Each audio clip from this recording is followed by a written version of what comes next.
Now, YNW Melly, it's not looking too good, man. I want to give you guys a little update on this YNW Melly trial, which is still upcoming. There's been a little development in this case, which I wanted to talk about, so with that being said, let's talk about it. Now, the YNW Melly case, a case we've all been following for the last couple of years. This case, of course, revolves around YNW Melly himself, who's being accused of killing both of his best friends, Sack and Juvie, and allegedly staging the crime scene with the help of his friend, Cortez Henry. Melly has, of course, been behind bars since February 2019, which is when he got arrested and got charged with 2 counts of first-degree murder. His career has obviously suffered greatly since he did have a lot of momentum at the time of his arrest. At this point, though, I think the last thing Melly's probably worried about is his rap career, because if he's convicted and found guilty of this crime, let's just say that he might be doing take-A numbers times 10 or even times 20.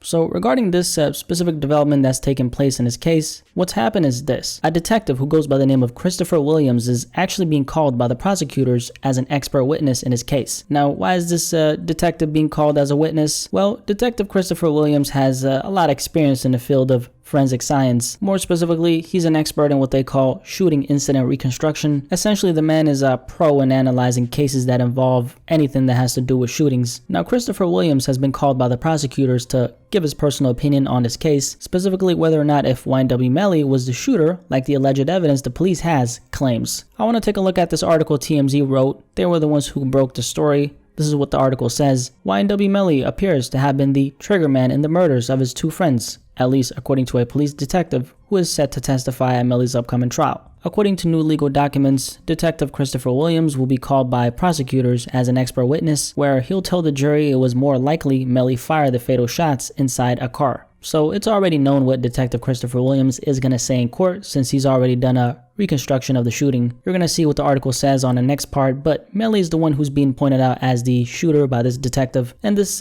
shouldn't come as a shock to any of us. Like most of us already know at this point, the reason why Melly got arrested on that very day of February 2019 is because law enforcement had already investigated the murder of Sack and Juvie thoroughly, and the conclusion they came to was that this was not a drive-by shooting like Melly and Cortland are claiming. These guys maliciously staged the crime scene as such after they killed Sack and Juvie and then gave false statements to the police to mislead them. Now, continuing the TMZ article though, this is what the article says. The detective, who says he has extensive training and expertise in reconstructing shootings, says his analysis shows it's a better bet Melly, not co-defendant Cortez Henry, fired the fatal shots, though he's not saying it with absolute certainty.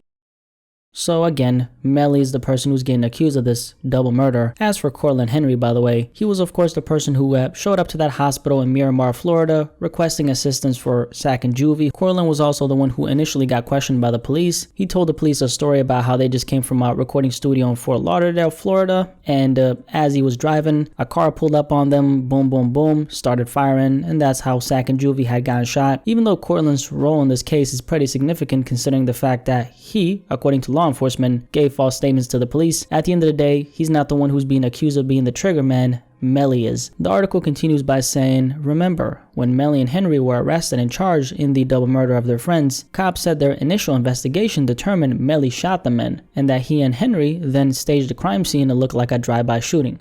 Now back to Detective Williams. So according to Detective Christopher Williams, a couple things he did to reconstruct the shooting was he looked at the blood splatter, he also looked at the angles and the direction the bullets actually traveled in relation to the gunshot wounds Sack and Juvie suffered from. The initial investigation the police conducted already made it clear since day one that the bullets on that Jeep Compass came from the inside of the vehicle. That's something we've known, so that's not new intel to us. We also know that Melly was sitting at the rear left passenger side, and according to ballistics, it was determined that the shots were fired specifically from the exact place where Melly was sitting.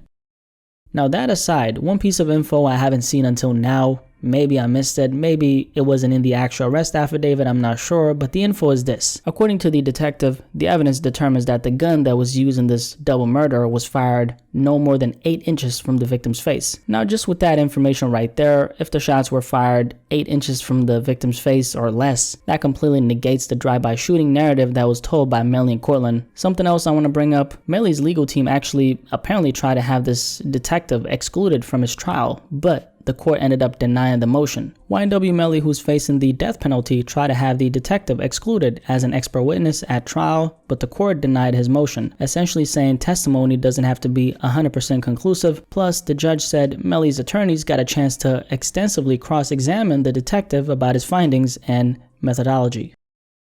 I'm not going to say that this little update right here is the nail in the coffin as to whether or not Melly did it, but as time goes on and as I digest all the information that's available in regards to this Melly case, it becomes more and more apparent that Melly getting out of this scot-free, that seems like a fairy tale. That aside, the YNW Melly trial is still upcoming. There's going to be a lot of information coming our way in the next couple months, and it's going to be interesting to see how this whole thing goes down. But yeah, YNW Melly, not looking too good, but honestly, has it ever looked good for him in his case? I don't think so, especially considering all the information we got on his case. It goes without saying, but innocent until proven guilty. I think that applies to Melly as well. With that being said, my personal opinion, I think he did it, but then again, we'll see. We'll see. Have you maybe changed your mind as to whether or not Melly's guilty? Do you guys think he did it or nah? Definitely let me know in the comment section below. Like this video, like this video, like this video. Let's have a discussion about this.